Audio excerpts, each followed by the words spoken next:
we have given inequality x greater than or equal 5, and we have to draw the graph of inequality on the number line.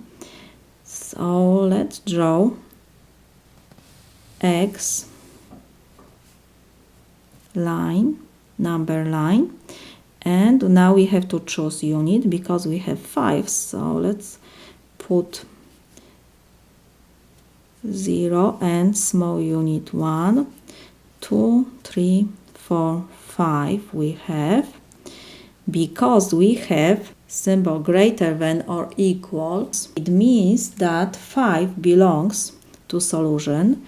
So we have this point, and x is greater. Greater value we have on the right side of 5.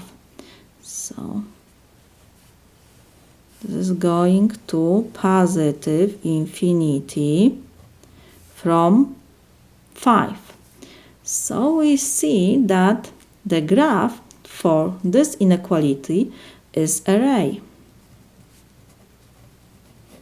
Endpoint is 5 and is going to positive infinity.